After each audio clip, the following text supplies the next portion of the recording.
여러분 안녕하세요. 여의도 펀드매니저 TV 1월 31일 시장 전망 및 투자 전략 시작하도록 하겠습니다. 네, 오늘 미국 시장 새벽에 끝난 미국 시장을 보니까 우리가 이제 쉬고 싶은데 뺨 떨어져주는 한 템포 쉬고 가는 그러한 장세의 모습이 나타났다. 이렇게 보셔야 될 것 같아요. 내일 아침에 이제 파월 의장이 자기 생각과 향후 전망 여러 가지 이제 기자회견을 할 것 같은데 그때 내용에 따라서 충격이 한 번 정도는 더 올 수는 있지만 이 충격은 강하거나 크거나 오래가지는 않을 것이다. 회복은 충분히 가능하다. 두 번째, 그렇다고 막 달려들어서 바닥에서 줍줍할 상황도 아니다. 이미 1차 상승이 글로벌적으로 크게 다 나타났기 때문에 시장은 옆으로 횡보하면서 새로운 바람의 변화, 이 새로운 바람의 변화란 말이 굉장히 중요한데 또 봄도 왔고 그 다음에 주식시장에도 뭔가 변화가 일어날 수 있는 그러한 가능성의 관점을 가지고 지켜봐야 한다. 즉, 이 상승장이 끝난 건 아니지만 그렇다고 다시 V자 방등으로 치고 올라갈 상황도 아니다. 두 번째, 지금까지 나타났던 테마주가 시장을 지속적으로 이끌고 갈 것인지 아니면 새로운 또 테마주가 우리들에게 나타날 것인지 어떤 바람의 변화가 나타날 그런 변곡점이 있다. 이러한 부분에 관심을 가지고 집중하면서 정중동하면서 지켜봐야 될 것 같다. 어제 이제 우리는 이미 이제 선 조정이 있기 때문에 오늘 조정 장세는 전약 후 다시 리커버리 할 수 있는 그런 장세이기 때문에 너무 걱정할 필요는 없어 보인다.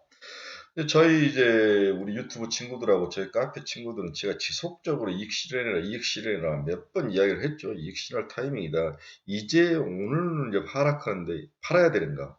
오늘은 또 팔 때는 이미 늦으신 거죠. 한 템포 쉬었다가 다시 반등해서 올라오면 그때 이익을 실현하는 전략도 좋아 보입니다. 네, 금융시장 전망 및 투자 전략 간단히 같이 알아보도록 하겠습니다. 구독, 좋아요 많이 눌러주십시오. 오늘 시장 키포인트 한번 봅시다. 우리는 어제 선 조정을 받았다. 너무 걱정할 필요 없다. 조정이 나타나도 강하지는 않을 것이다. 조정의 강도는 강하지는 않을 것이다. 그렇다고 막 축축하라는 그런 의미는 아니다. 그렇죠? 네. 좀 지켜봐야 된다. 정중동. 네. 오늘은 이렇게 아침에 새벽에 글을 쓰는데 맞춤법이 많이 틀립니다. 정중동. 또 바람의 변화를 관찰하라. 이분이 이제 핵심이죠. 뭔가 변화가 나타날 그런 변곡점. 그래서 오늘 이제 조정장세가 나타날 확률이 높은데 그래도 살아남아서 강하게 버티는 종목, 그 종목이 시장의 주포 리더라는 거죠. 그러한 종목들 리스트를 쭉쭉 작성해서 그들이 만약에 조정 사고 싶으면 그들을 추격해서 사는 게 훨씬 더 효율적이고 좋은 전략이다. 이렇게 아시면 될 것 같습니다. 네, 방금 끝난 미국 주가 지수를 보면 다우존스는 0.77% 하락, S&P는 1.27, 나스닥이 1.96%나 하락을 했네요. 나스닥이 11,394, S&P는 4,018, 4,000이 깨지는 않았습니다. 다우존스는 33,717 이렇게 조정이 나타난 그런 하루였습니다. 네, 오늘 시장 키포인트 한번 봅시다. 포드가 마하2라는 브랜드, 이게 세단이든지 전기차요 가격 인하를 했다. 드디어 이제 전기차 가격 경쟁이 본격화된 거죠. 테슬라가 치고 나오니까 다른 브랜드들로 가격을 인하하면서 시장 싸움을 판을 키우는데, 네.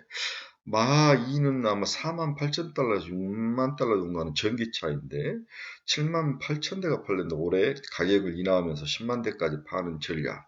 이러한 전략을 실행을 할 것 같아요. 중국 전기차 기업 비아디가 작년 순이익을 3조나 기록을 했다. 전년비 458%를 기록했다. 글로벌 시장의 리더로 비아디가 나오는 거죠. 네. 올해 버핏이 이제 3분의 1을 팔고 종목에 대해서 나머지 3분의 1을 팔 것 같은데 이 이득을 많이 얻었죠. 정말로 장타 종목에 제가 10여 년 전부터 전기차 비아드 우리 워런 버핏이 비아디 사는 거 다 알고 있었는데 이익을 실현한 단계에 와 있네요. 딱 10년 만에 이익을 실현하는 그런 전략이네요. 중국의 전기차 기업들 무섭습니다.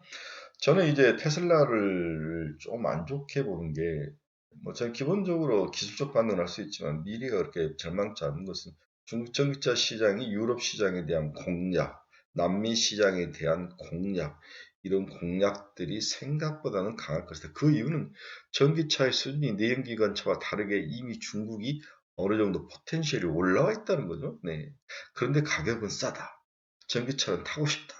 중국의 정치적 파워가 세다. 어쩔 수 없이 거래를 해야 된다. 이렇다면은 테슬라가 가장 큰 피해를 여전히 볼 것 같다는 생각은 저는 지울 수는 없는데, 여러 번 이야기했지만 테슬라는 스페셜리티에서 이제 커머디티 제어로 바뀌는 거죠. 스페셜리티라는 것은 좀 특수 제어였다는 거죠.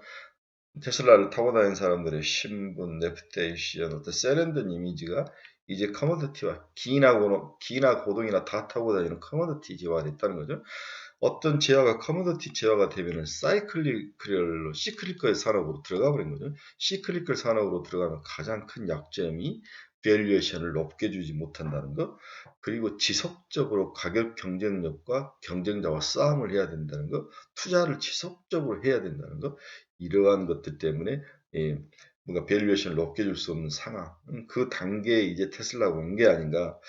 그런데 이제 모든 지금 우리 투자자들, 뭐 분석가들은 Q가 늘어나면 P가 늘어나고 뭐 대중화에 들어가는 원년이다. 이제 지금 보급률이 10%인데 글로벌적으로 9에서 10% 정도인데 이제 20% 30%대까지 뭐 팬드폰을 봐도 그때까지도 애플이 주가가 상승하더라. 물론 맞는 이야기죠.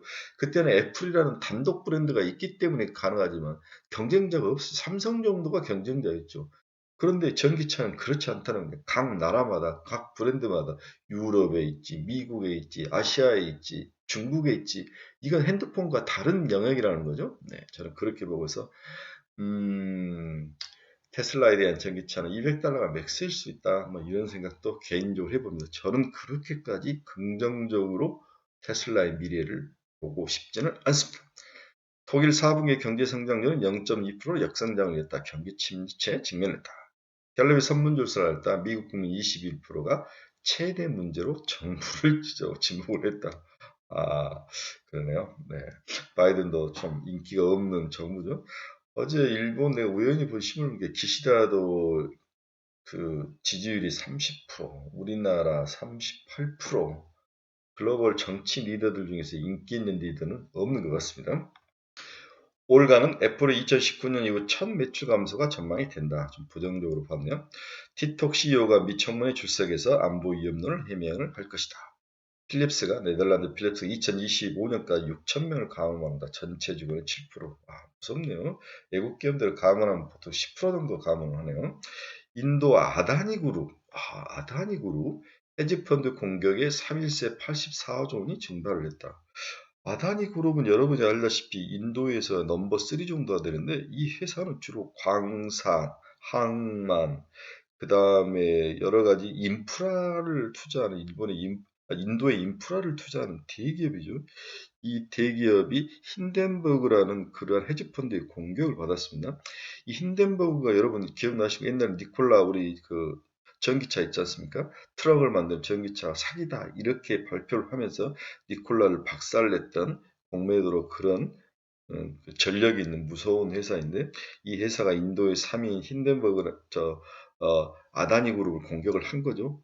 대주주의 탈세와 주가 조정. 그래서 88가지의 의혹을 제시를 했는데 아다니 그룹이 413페이지 이르면서 반박문을 했는데 사그라들지는 않고 있습니다. 인도 선섹스 지수가 폭락을 하는 그런 원인이 되고 있는데 네. 그러한 글로벌적으로 항상 이렇게 잘 나가다 보면 어느 한 군데서 펑크가 나는 게 있죠. 인도가 유턴을 맞고 있다. 이렇게 볼 수 있습니다. 달러 지수가 다시 102.21까지 100일을 회복을 했네요. 좀 매파적인 호키시한 파웰의 발언이 있을 것이다. 저도 여러 번 어제도 이야기, 그제도 이야기했죠. 한 번은 발로 마지막이지만 한번 누를 확률이 높아 보인다. 쉽게 금리를 내리지는 않을 것이다 라고 사인을 줄 것 같아요. 이때 하락에서 내려오면은 매수할 기회지만 줍줍을 할 건 아니다. 천천히 해도 될 것 같아. 저는 뭐 잠깐 소폭 조정을 받은 다음에 옆으로 횡보를 하면서 좁은 박스권에 갇힐 기간이 어느 정도 나타날 것이다. 이 이후에 상승을 할 확률이 높아 보인다. 그래서 천천히 봐야 되는데 여기에서 봐야 될 변화는 주도주의 변화가 있는 건가? 지금 챗GPT, AI, 클라우드, 로봇 이런 종목으로 지금 돈이 돌고 있는데 어제 뭐 챗GPT 아주 우리나라 강하게 올라오는데 이들이 어떤 변화의 바람, 새로운 어떤 그 모색을 하고 변화의 바람이 나타나는 그 징후들이 있는지를 살펴야 될 기간이다. 막 뭔가를 미친 사람처럼 줍줍하면서 쫓아갈 기간은 아니다. 아주 강력하게 여러분들에게 제 생각을 이야기하고 있습니다.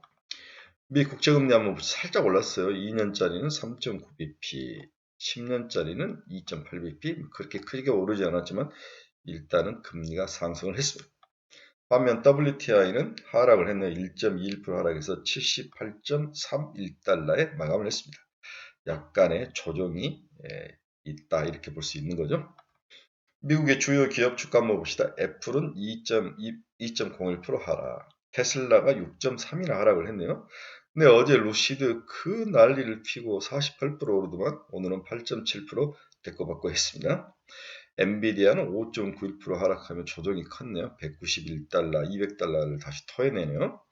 TSMC는 0.20 상승, 마이크론 테크놀로지는 3.38% 하락, 네, 메타 플랫폼스도 3.05% 하락, 너블록스도 5.72% 하락, 많이 올라간 것들이 조정을 크게 받는 그런 모습이 나타나고 있습니다. 비트코인도 4.34% 하락해서 23,000달러를 내주고 22,769달러를 지나가고 있습니다. 네, 금일 시장 전망 및 투자들 한번 봅시다. 첫 번째는 연준이 사용할 매파적 수단을 가지고 있는 건가? 네, 연준이 시장을 확 발로 누를 그런 매파적인 어떤 수단을 가지고 있는 건가? 물론 서비스 소비가 아직까지 훼손되지 않았고 서비스 물가도 여전히 5.2%로 보합 수준을 유지하고 있다는 점에서 임금과 서비스 물가에 대한 연준의 경계 심리는 지속될 것이다. 2월 FOMC도 추가 금리 인상과 고금리 장기 유지를 강조하며 긴축적인 스탠스를 강조할 것으로 일단 전망이 되고 있다. 하지만 당장 2월에 25bp 인상으로 속도 조절을 이어가고 3월 회의가 마지막 금리 인상이 될 가능성이 높은 연준에게 시장에 매파적 시그널을 줄 만한 무기가 없다는 게 문제이다. 그렇죠? 그래서 파월의 발언은 일시적일 것이고 생각보다는 빠르게 회복은 될 것이다. 그 단계 내일의 상황을 이제 이야기를 하는 거죠. CME 금리 선물 시장은 2월 25일 금리 인상 확률을 99.9%까지 보고 있다. 파월 의장 기자회견에서 연내 금리 인하 가능성을 일축하겠지만 금융시장은 파월의 입보다 조만간 전개될 금리 인상 사이클 중단에 초점을 맞출 것으로 보인다. 연준 내부에서도 고물가보다 저성장에 대한 우려가 커질 가능성이 높아 보인다. 뭔가 발표문에 살짝 변화가 있을 수는 있을 것 같다. 아무리 말로는 매파적일지 모르지만 결국 사람들은 그 뒷면에 나타날 경기 침체로 인해서 올 연말 정도에 한 번 정도 금리를 인하할 수밖에 없는 어떤 변화 가능성. 이 가능성이 이미 시장에 선반영이 되면서 시장의 1차 상승을 이루어 마친 거죠. 두 번째로 우리가 또 관심을 가져야 될 것은 뚜렷해지는 통화정책의 차별화기죠. 각 국가별로 통화정책의 변화가 차별화를 이룰 것이다. 이 12와 BOE 이 회의에서도 우리가 BOE 회의도 좀 주목할 필요가 있는 거죠. 2월 FOMC에서 미 연준은 기준금리를 4.5에서 4.75로 25p 인상할 가능성이 100%다. 3월에 추가 25p 인상을 단행하는 연말까지 5%의 금리를 유지할 것으로 보고 있다. 한편 이번 주에는 22와 BOE도 2월 통화정책회의를 개최하다 2월 2일 인플레이션을 대응을 위해 작년 12월에 이어 2월에도 각 50bp 금리를 인상할 가능성이 높아 보인다.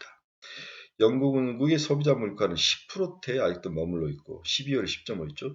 유로존은 소비자 물가가 10월에 10.6에서 12월 9.1로 낮아졌고 에너지 가격이 진정되며 물가 안정을 이끌 것이나 근원 물가의 상방 압력은 꾸준히 높아지고 있어 긴축 정책에 대한 의지가 이어질 공산이 커 보인다. 즉 미국은 이제 긴축을 푸는 쪽으로 가지만 유럽은 여전히 통화정책에 의해서 강한 긴축이 좀 더 이어질 가능성, 각 국가별로 각 대륙별로 통화정책의 차별화 기조가 이어질 가능성이 있다. 이 부분에 대해서 우리가 좀 관심을 가지고 있어야 되는가 이 이야기를 하고 있습니다. 자, 결론 한번 봅시다. 우리가 미국 주가가 조정이 왔을 때 매수기일까 아니면 추가 조정에 대비를 해야 할까? 이 질문의 답은 매수기에는 매수기에다. 하지만 시기적 조절이 필요하다고 이야기를 했죠. 바로 사지는 마라. 충분히 살 시간이 있다. 그리고 시장은 옆으로 길 확률이 있다. 그동안 챗GPT, AI, 뭐 클라우드 이런 쪽의 시장이 움직였는데 과연 이들이 이 하락장에서도 살아남을 것인가? 또한 살아남지 않는다면 새로운 뭔가 테마주가 등장을 할 것이냐? 이 관심이 굉장히 필요하고 체크를 오늘 해야 된다는 거죠. 그리고 오늘같이 나타날 하락 장세에서도 살아나고 상승세를 유지하는 종목이 시장의 리더 종목이라는 거죠. 그런 종목들은 뭐 그런 종목들을 시장에 자기 포트에 가지고 있지 않으면 조금씩 담아가는 것도 좋은 전략이다. 이렇게 볼 수 있습니다. 그런데 또 다른 한편으로 꼭 하락장에서 살아남는 종목이 그 이후에 꾸준히 시장을 리딩할 리더의 모습으로 나타나지 않는 케이스도 굉장히 많은 거죠. 그런 케이스를 정말 많이 봤습니다. 그래서 오늘은 무조건 정중동이다. 혹시나 바닥에서 아침에 좀 빠졌다가 오후에 회복을 하면 기존에 먹었던 종목들은 좀 줄여서 현금을 한 30% 정도를 들고 있어라. 그래서 새로운 봄바람의 변화, 그 변화에 나타날 어떤 새로운 녀석, 싹을 새롭게 뜨고 꽃망울을 새롭게 틀크 무엇, 그놈을 잡는 것이 우리의 목표다. Next, next, next. New face, new generation. 이게 오늘 여러분들에게 드리는 강한 저의 메시지라는 거죠. 네, 오늘도 저희 카페에 제가 좋아하는 종목, 사볼 만한 종목, 눈여겨볼 종목 한 서너 종목을 올려놓을 생각입니다. 관심 있으신 분들은 저희 카페에 가입을 하셔서 네, 종목을 한번 같이 느껴보고 찍어보고 맛보는 그런 의미 있는 시간을 갖기를 바랍니다. 친구분들 카페에 좀 많이 들어와 주십시오. 네, 감사합니다. 즐겁고 멋진 하루, 쫄지 않는 하루가 되시기를 강력히 바라봅니다. 여러분 감사합니다. 내일 뵙겠습니다.